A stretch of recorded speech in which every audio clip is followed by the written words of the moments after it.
Hey, how's it going, Eddie? Hey, Matt, how you doing? I'm doing good, brother.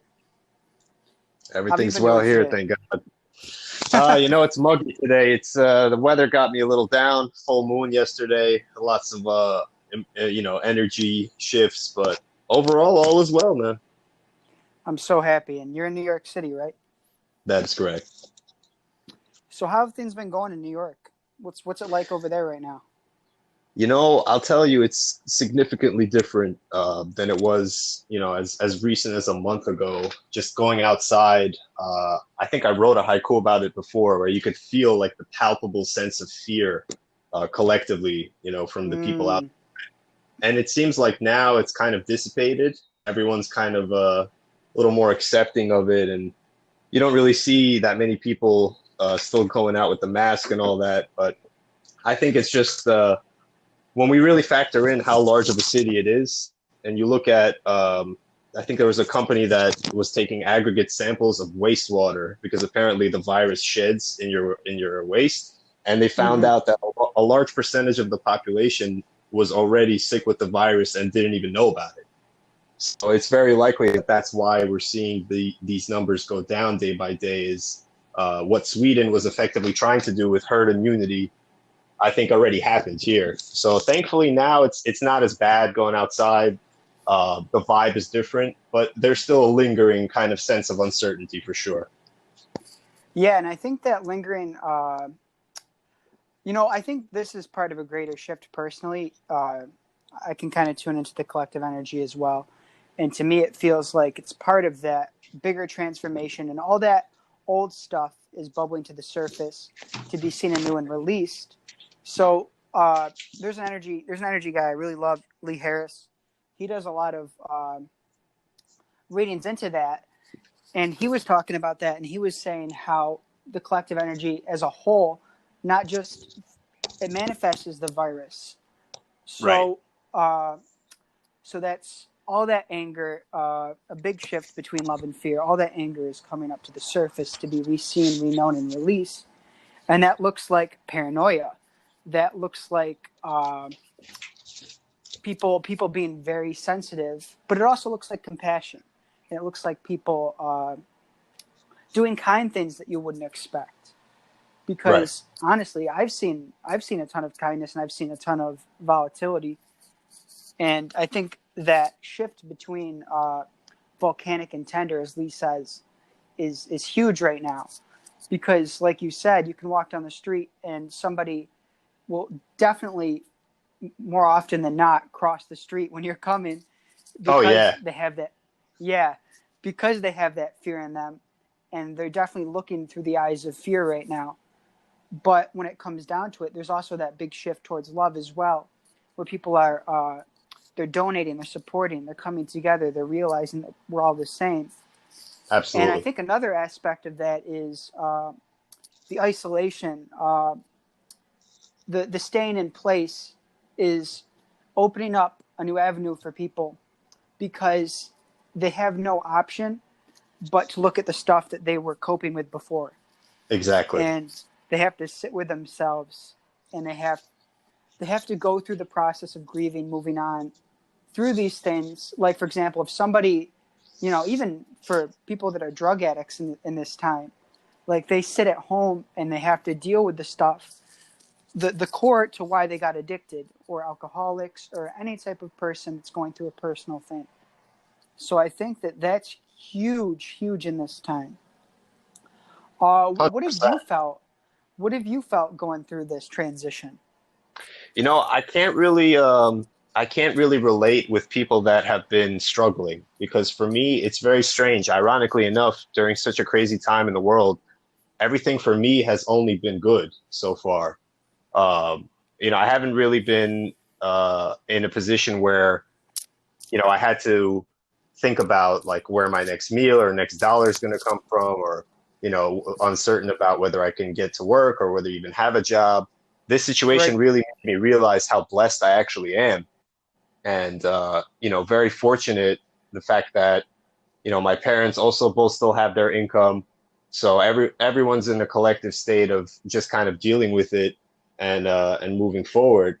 But mentally, I feel like a lot of people are struggling with the stay at home and the quarantine. Me, I consider myself a little more introverted. I don't really go out that much anyway.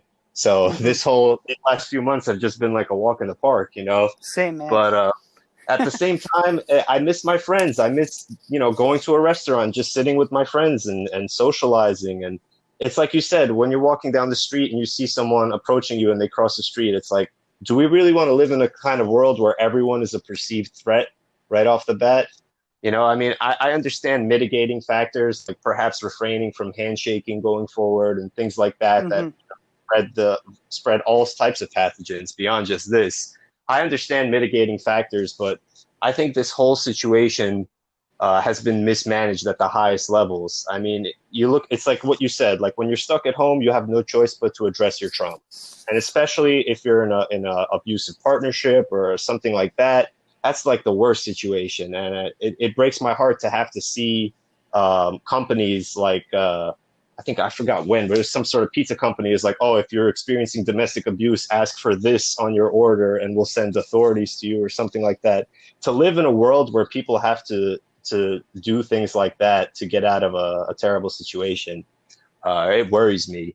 But yeah, it's like I said earlier, the collective mismanagement of how we dealt with this whole thing probably caused Mm. more harm than the thing itself. You look at suicide rates spiking, look at people buying, like you said, more liquor and everything, all these vices. And yeah, it's a shame that it takes something as serious as a pandemic for people to reassess their whole lives, and think about like, do I really want to continue the same existence I have where I'm waking up, going to this job I hate and just overall just doing things that drain my soul and don't make me happy. I feel like that's going to be the silver lining from this. So a lot of people realize like, wait, I actually can work from home. Why haven't I done this all the time and work on my own time or start my own business or something along those lines? Yeah, that makes perfect sense. And I think along the lines of people working from home, there's definitely going to be a huge, huge, huge influx of that. I think that it's blooming people, especially in the U.S., because we've had the longest quarantine so far. A lot of countries are just starting to lift, but we're going steady still. So people are going to be looking for new sources of income. But not only that, they're blooming into the new awareness of their potential, of breaking out of their paragon of reality. Because, like we said, when you're on the hamster wheel and when there is no disruption, it's very, very easy to get stuck in that forward direction of don't question, just keep moving. Uh, listen to the politicians. Right. Obey, Nobody's slave. lying to you. And then I think the biggest aspect of that I want to address is the politicians. I feel like people are more aware of how everything is fabricated now, Oh yeah. as opposed to before. The media wasn't as questioned. Obviously, there were those of us who did question it, but more now than ever, there's so much more rawness and volatility on the surface in the media, and it's just obvious that there's an agenda.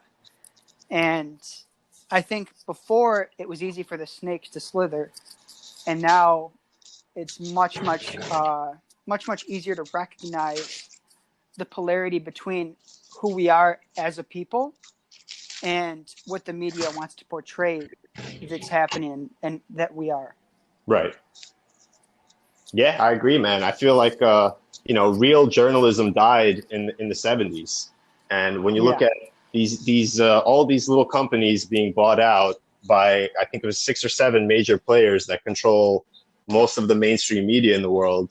Not only that, but you factor in censorship from alternative media sources who have no choice but to use these large outlets because they've eaten up all the little guys.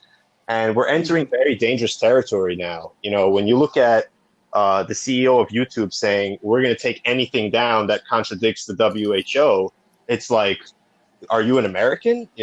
oh, what are you talking about? Because the WHO contradicts themselves. So are you going to put something back on when it's discovered that they contradicted themselves? You know, I feel like freedom of speech is a very fine line. And beyond just that, I retweeted something earlier today that it was a study that looked into all the accounts that were pushing for America to reopen. Over 50% of them on Twitter are run by bots. So when you factor in that these aren't even real people that are helping to, you know, push this agenda to kind of prematurely get back on track to kickstart the economy, I think people fail to realize that you won't have, the economy won't be the same, even if when this virus is under control. These are jobs that Right. have been lost, small businesses that have been closed that aren't going to reopen, and people are going to do things smarter. Andrew Yang foresaw this with the automation. He knew that this was going to happen, and sure enough, it wasn't automation, it was a pandemic. But this pandemic is going to lead to further automation because think about it. Do we really need jobs like, you know, a cashier? If you can self-checkout and it's impossible to steal, everything is being tracked, you know, that's just ultimately a better way to do things, I feel. Then again, I feel bad Right. for, you know, that's a low level job that young people have as, like, you know, their first job. I feel bad that they won't have to, you know, they won't get that experience. But at the same time, I don't feel bad because if we could spend our time doing things that are more technical based, you know, if they can be, you know, having a job building the machine that's doing the automation, you just have to look at it from a different perspective. You know what I mean? So I feel like I I that's the completely biggest do. thing. Yeah, that's the biggest problem now is we're being limited in the perspective with which we can observe reality, and that's all at the hands of the mainstream sources of media that people Exactly. consume. You know?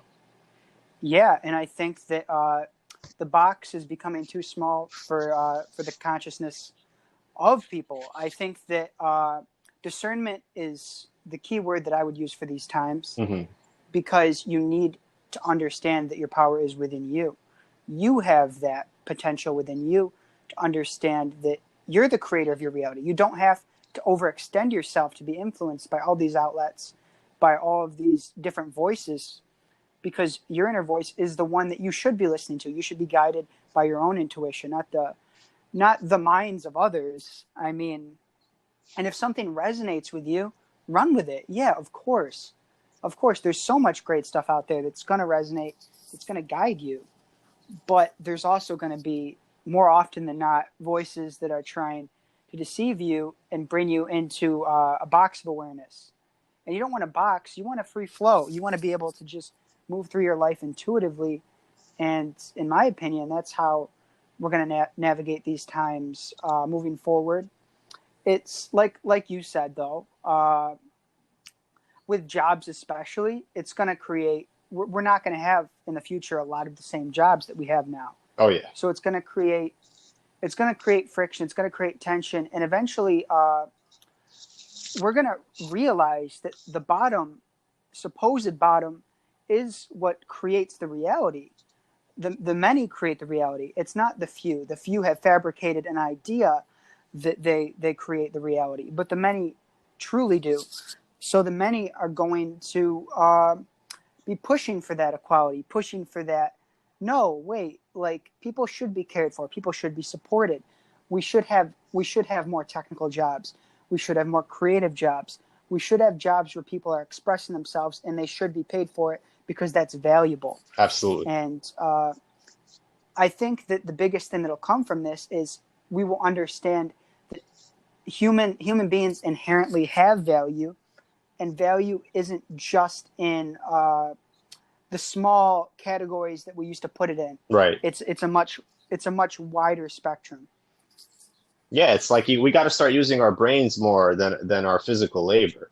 You know, you look at educationally, just the statistics of the U.S. compared to other countries. We're far behind when it comes to science, math, innovation. You know, we need to catch up with the rest of the world. Mm-hmm. And if that means, you know, there's no more waiters and waitresses, listen, that's tough for people in Hollywood who are trying to make a career as an actor or musician and are waiting tables on the side to make money. But my like I said, my advice to those people would be, you know, build your skill set. You have the internet available. We have such a massive resource like the internet. We carry a device in our pockets that we can access this massive resource at any time. And yet some people still choose to use it to watch, videos of kittens on YouTube. I mean, there's nothing wrong with that. If you're doing that in your downtime, it's fine. But I just feel like a lot of people they don't have like the obsession with learning or, just improving, just adding to your skill set, always trying to, add different things to your arsenal that will make you Right. provide value in any situation you're in. So that's what I advocate for the most. I'm always advocating for lifelong learning. Your education doesn't stop when you get your degree, when you get your PhD, whatever it may be. You got to constantly keep learning every day. You got to stay up to date with the technologies. Exactly. And we're all multifaceted. And when it comes to the future, I see that in the way that people make money.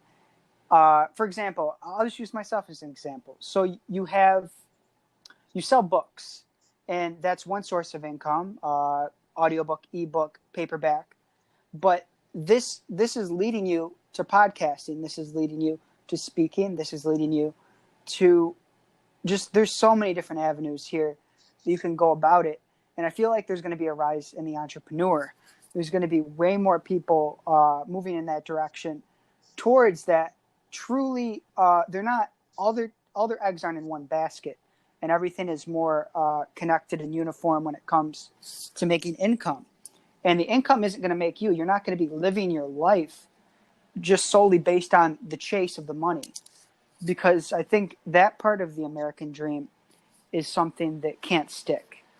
Because to truly heal, you have to move past the aspect of self that feels like it has to get it. It has to make that money. That can obviously you're gonna make money. It's gonna happen. How could you can't live without having an income, and that's what I advocate for as well. I advocate for people having that multi-layered approach, but not spending all of their energy and their intention into chasing the money. Right. Because when you're chasing it, you give it power, and you don't want to give anything your power like that. You want to be able to take a step back and be like, whoa, like I've really been chasing this for so long, and I kind of need to reevaluate what I really want. What do I want here? What is money going to give me that I don't already have? And the answer is really safety, security, and we all want those things. It's not wrong, and we need it. We need safety. We need security. We need those things. It's just when you go into that agreement with money, you're losing a piece of your power, and you're losing a piece of yourself. And it's just a balancing act between, I would say, doing the things that you love, trying to manifest your heart's desire, but also realizing that, hey, you need money to live. This is something that we're still agreeing to as a collective, and it's something that we're going to keep agreeing to for some time.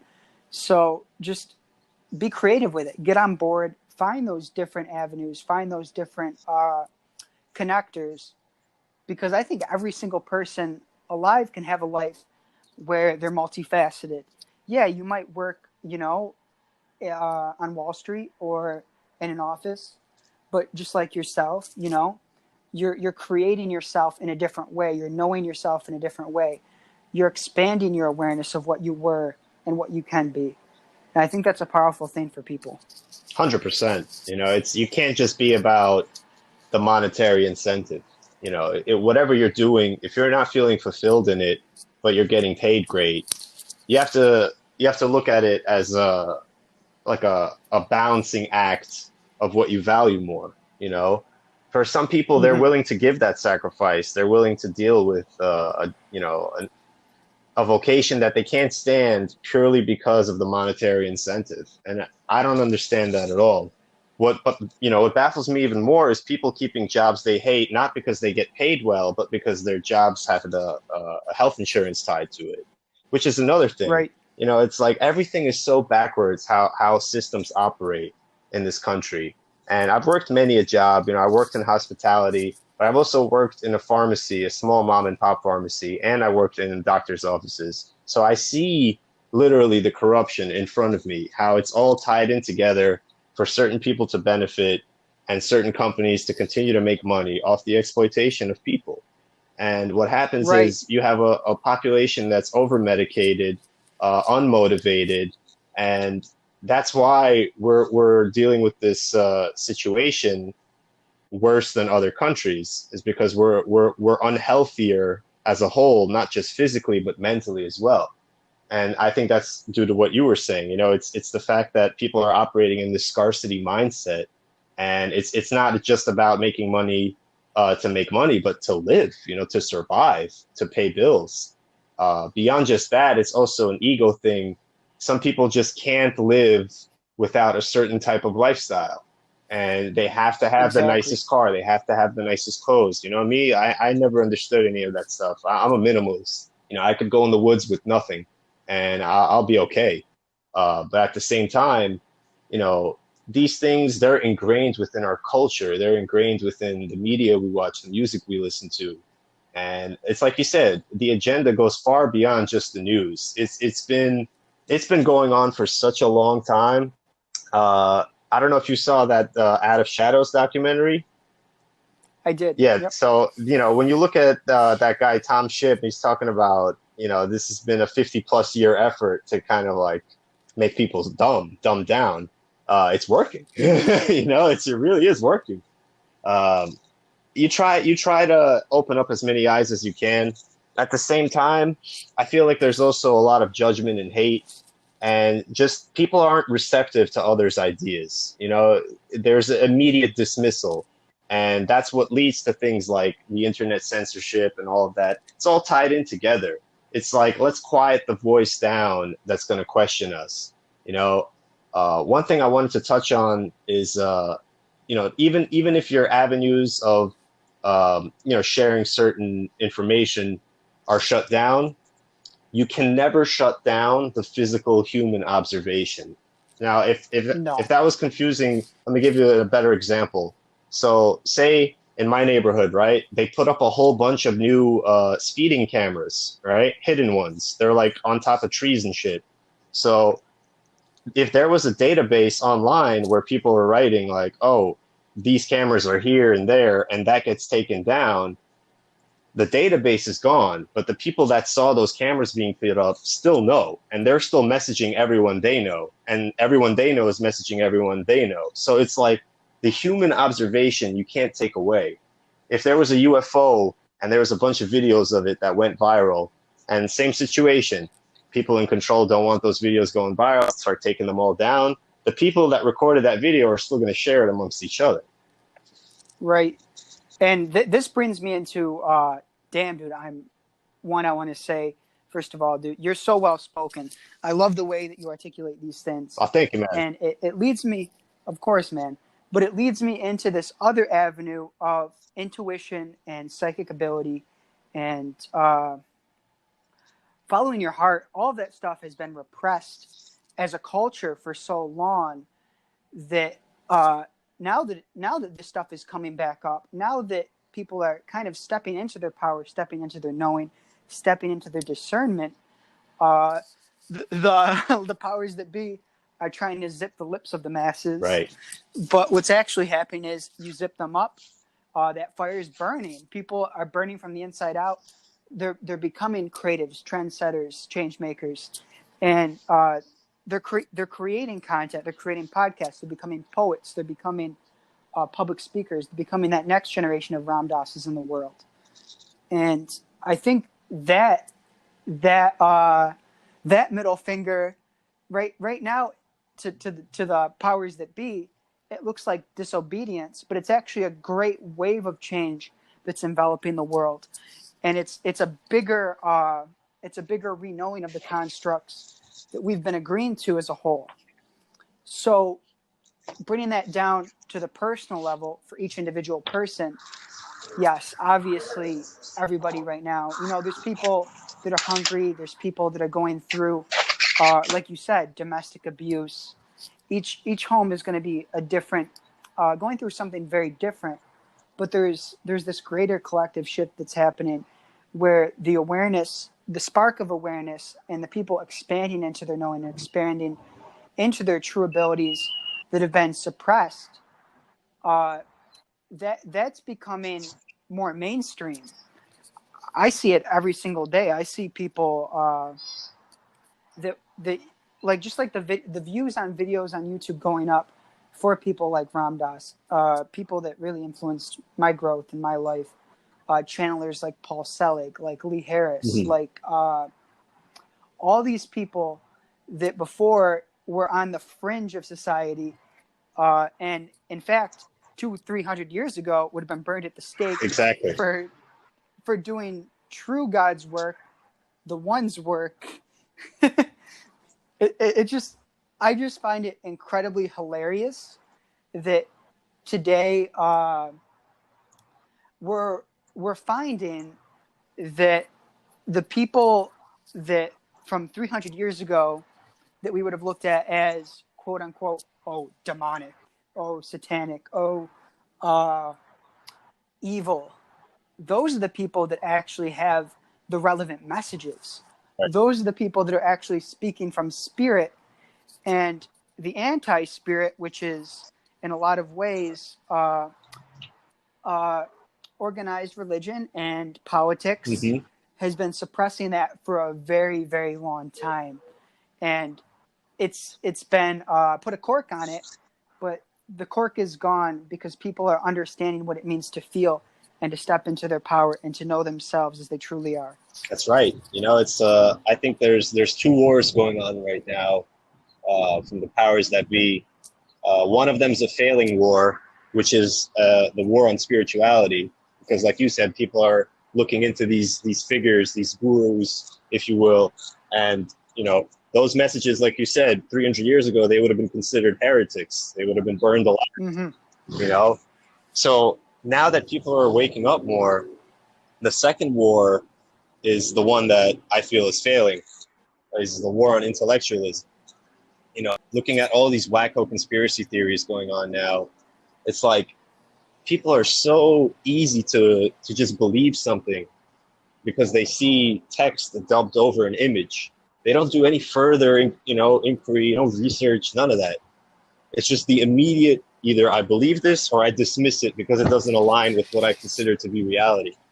And exactly. none of what we see or what's going on in major things in the world really is reality. You know, we only know what we know for ourselves. We don't even know our close friends might be dealing with a situation that they're only keeping to themselves. Nobody lives in anybody else's head. So that's one thing we always have to remember.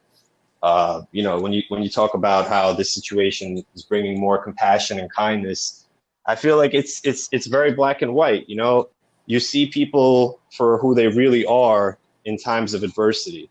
If someone was always a kind, generous person, they're going to remain that way. And if someone was an asshole, you're going to see it even more when something comes out that's challenging to them.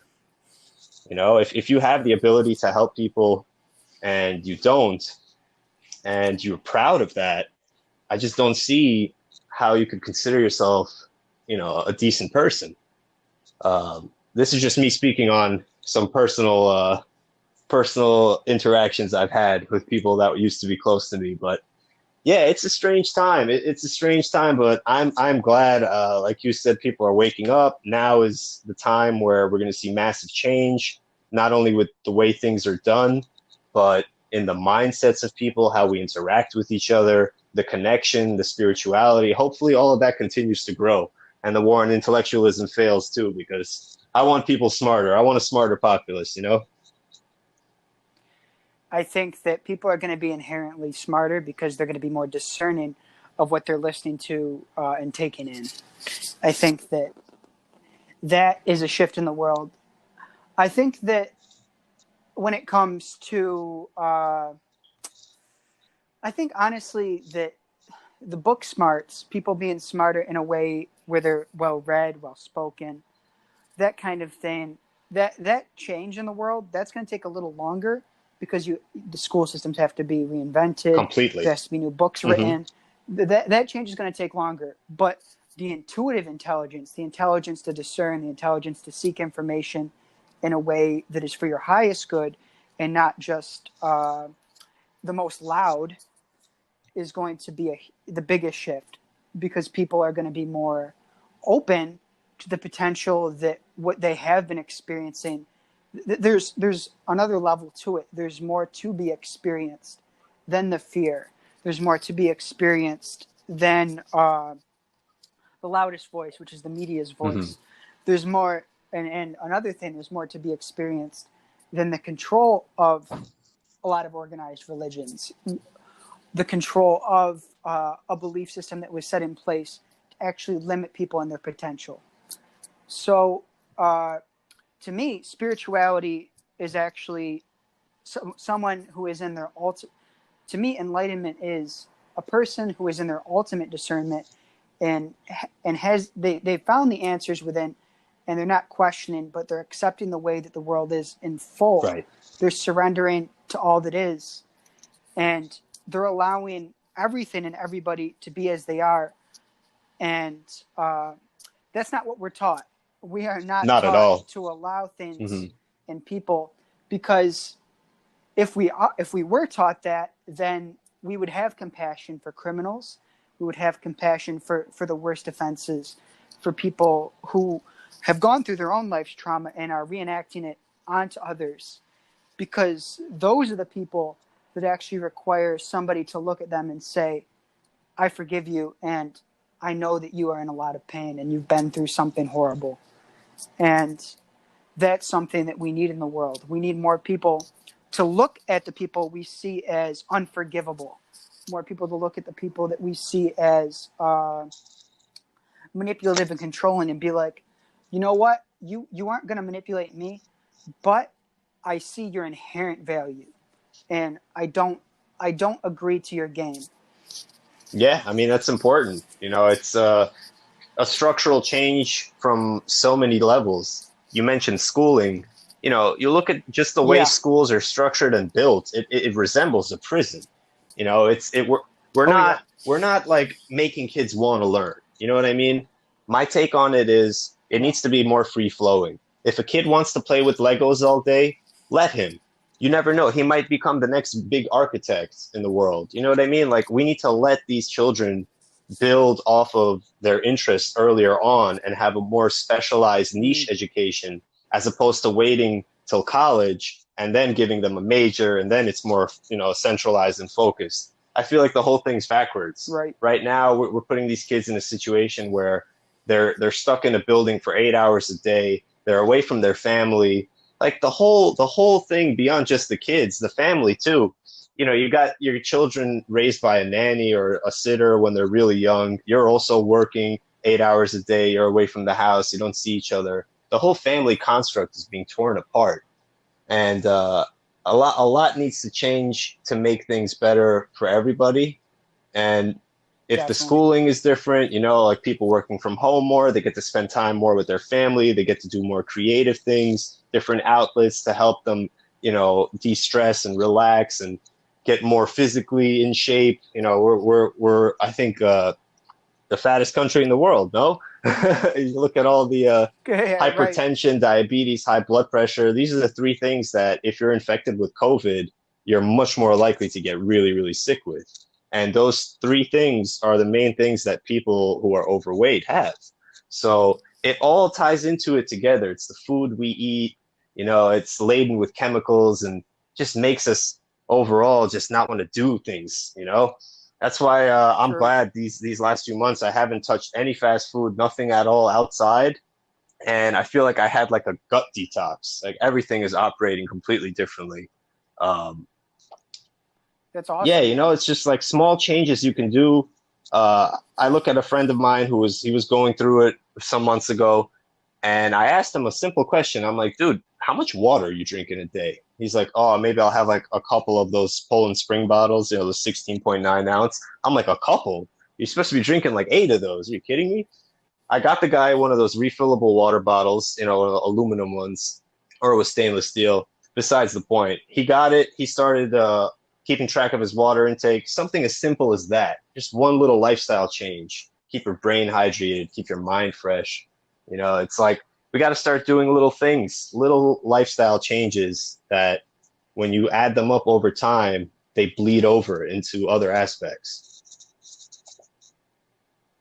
That is so true. That is so true. So, I was wondering if you could give everybody a little bit of your backstory and a little bit of. I actually wanted to segue a little bit before that, and I wanted to mention that I think our backstories are very similar because I think, for one, I know that I actually kind of hated writing when I was in high school and when I went to college. It wasn't really my Hmm. thing, and I didn't really find my voice until later on when I started flowing with it and it started becoming more fun and organic. But I think the structures in place kind of teach, like you said, in a way that isn't it isn't good for it isn't good for creativity. It isn't good for the mind. It's good to ingrain facts, but it's not good to inspire creativity. It's not good to inspire writers and poets and people that are going to make that difference in that way in the education system. So I was wondering if you had a similar backstory or basically what your backstory was in that way. Well, you know, I can't really say I didn't enjoy writing in school. English class was always my favorite when it came to academia. I always did well in English. I loved stories. I loved putting together different pieces of writing, whether it would be an essay or something creative, you know, nonfiction, fiction, doesn't matter. I loved putting text Right. together and crafting a message and a story. And the one thing that I never really took interest in was ironically what I'm writing now is the poetry. You know, I think before I started this page, I had never written a haiku ever in my life. So it came really out of nowhere, the love for poetry. That was never there earlier on. But writing as a whole, always enjoyed. When I was younger, I was 11 years old. I had a passion project of mine, a comedy screenplay that I wrote, and nobody believes me because it was on a floppy disk. And I don't know if you recall, no computer will accept a floppy disk right now. That slot doesn't even exist unless you're dealing with some sort of old Windows 98 a model or something like that. So that screenplay is gone in memory, but my brother witnessed me writing it, and that's actually how I taught myself how to type really fast. Beyond just that, and the Mavis Beacon typing program, that was a little passion project of mine that made me realize, wow, I can actually sit every day and dedicate a chunk of my day to something. And if it's something that I have a passion for, it's something that makes me happy. I don't see anything wrong with that. I don't see it as a waste of my time or a poor use of it.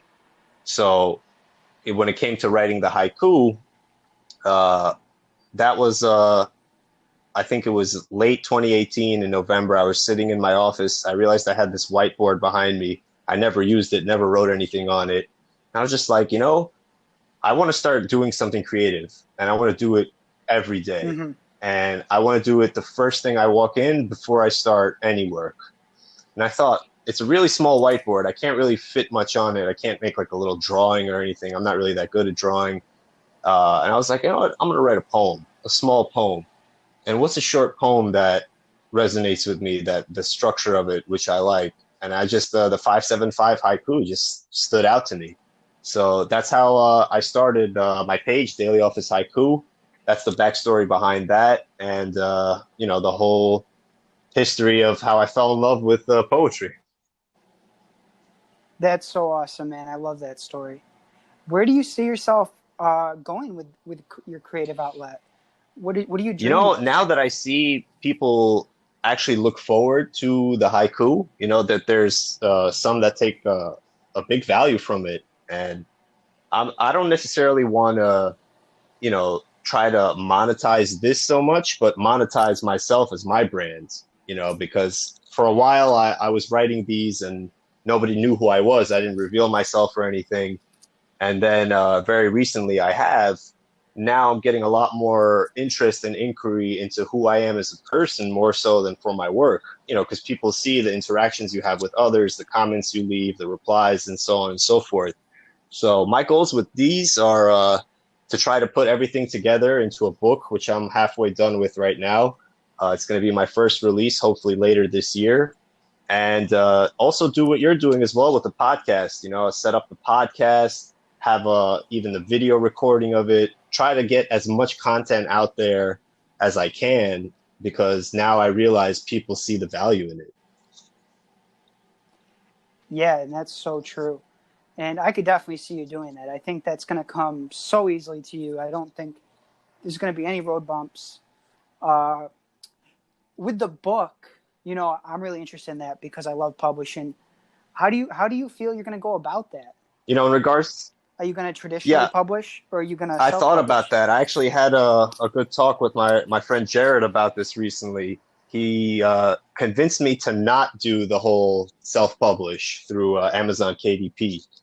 He told me that taking an avenue like that is something that anybody can do.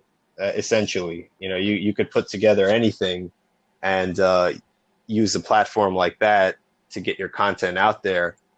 After having that discussion, I thought about it and I'm like, maybe I should do it the right way, the way that most authors have done, which is, go through a literary agent and a publisher and all of that.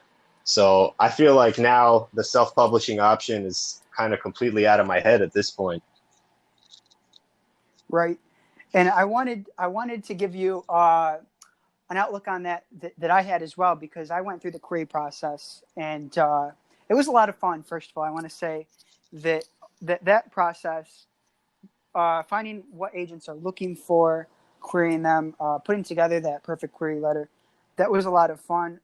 But actually, for me, I didn't really start seeing returns until I self-published, and until I learned a lot of the marketing aspect, and I took it kind of more into my own hands. And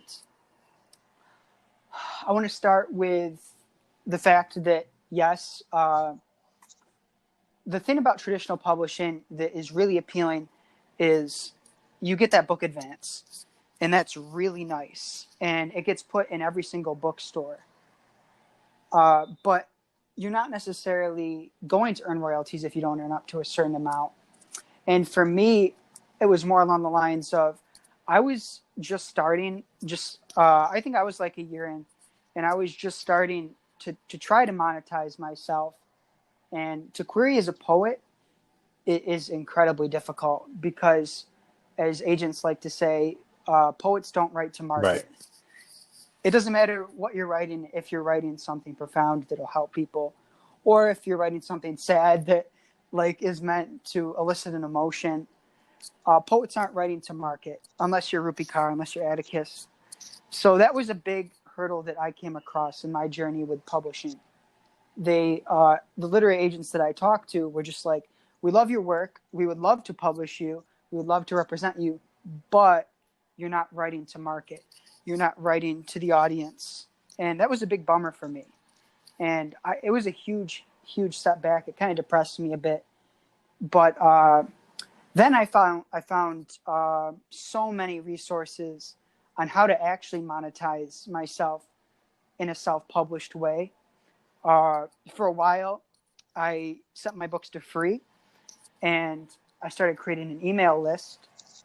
And that was a good way for me to have that interaction with the community, but to also say, I have something I'm going to offer you, and if you find it valuable, then we can connect for the future.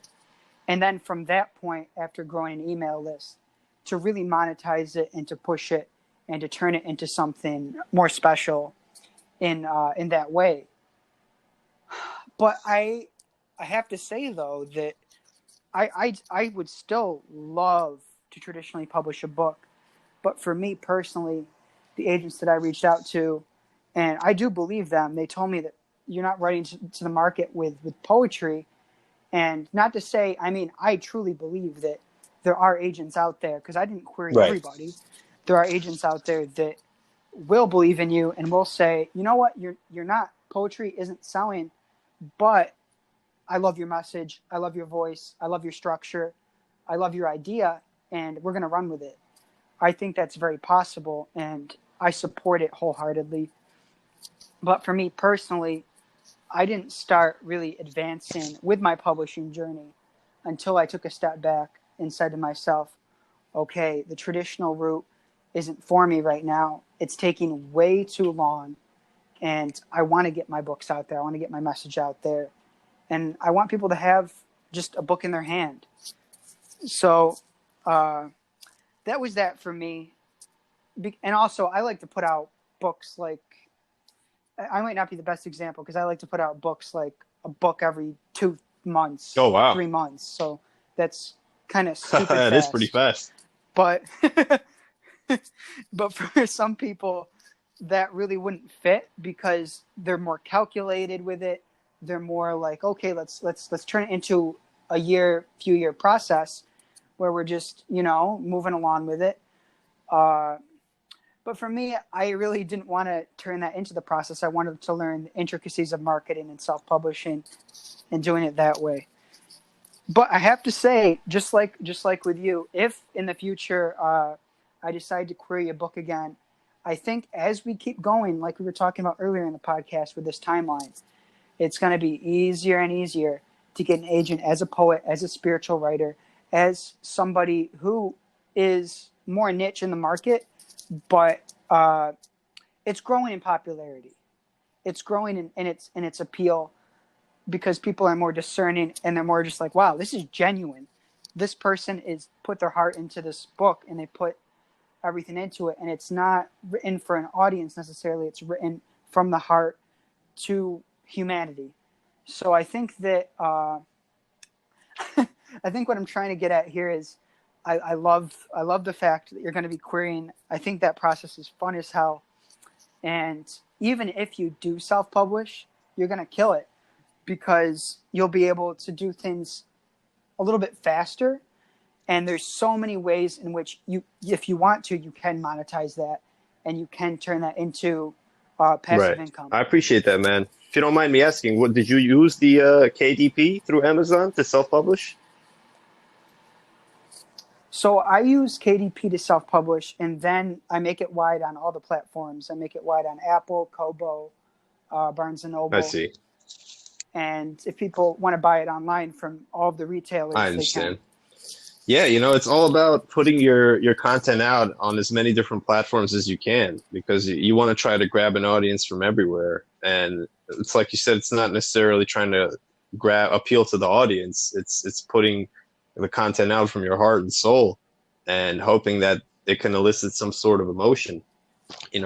Beyond just poetry, it's like what Gary Vee says. Like, we're living in the time now where anybody can make it on any platform by putting themselves out there. You could have a certain niche of comedy or something. You could be the comedy guy that does a certain skit that you're known for. And if enough people laugh at that and share it with their friends and make them laugh, we live in a world where that's how things spread. That's how things become viral. It's people sharing and connecting with each other. Exactly. And I want to say that I think it's very likely in the future for you that there will be literary agents reaching out to you. You may not have to query because as you grow your audience on Instagram, you grow the audience of everybody, including literary agents, whether they're scouting or not, or whether they come across your content just because it's awesome. They may find it and be like, wow, this guy, I love his style. I love his content. I'm going to check to see if he has representation. And then they make an offer that way. So not everybody has to query. Yeah, you're right, man. I appreciate you saying that. It's I got to practice what I preach because I only have my haiku up on, Daily Office, Instagram, and my personal Twitter. Outside of that, I haven't created my own website yet. I haven't, started like a Patreon. My brother's telling me that I got to get on YouTube. I got to start making video content, which I want to eventually move into that when I start the podcast. But he's like, even before the podcast, you should have a daily haiku video where you're going in depth about your haiku, And I thought about that. I'm like, people might actually want to see that, you know? So there's all these avenues. They definitely, Yeah, they there's all these definitely avenues I got to explore. Yes, I got to be a practicer of what I preach. exactly. But on the other end of that, just take your time with it. You know, it'll all come to you. You'll be able to do it all. It's just where you are right now is perfect, and you're moving into that. I mean, you know what you want. You're inspired to do it. You have a voice. You have a message. I mean, you have all the elements to make it happen. And the only reason it hasn't happened yet is because there's been other things that you've Right. been doing, and those have been perfect as well. And oh hell yeah, I could definitely see you in the future moving broader and into like all these different avenues of creativity. And I wouldn't be surprised if in the future you were making a passive income in that way and you were loving it, because just I feel like that is such an abundant avenue to go down when you allow yourself to just fully step into your work and to embody it. Yeah, yeah. If you can make a living off of making art that you love, that makes you happy and also makes other people happy, I mean, what's a more fulfilling way to live? You know, that's ultimately my end goal. And Exactly. let me tell you, it's like what you said. I got so many other things going on right now. I just bought my first apartment, so I'm about to move out in about 2, 3 weeks. And That's once I have awesome, that man. all set up, you best believe that everything's going to go into warp drive, warp speed. You know what I mean? In terms of the other platforms. That's sweet.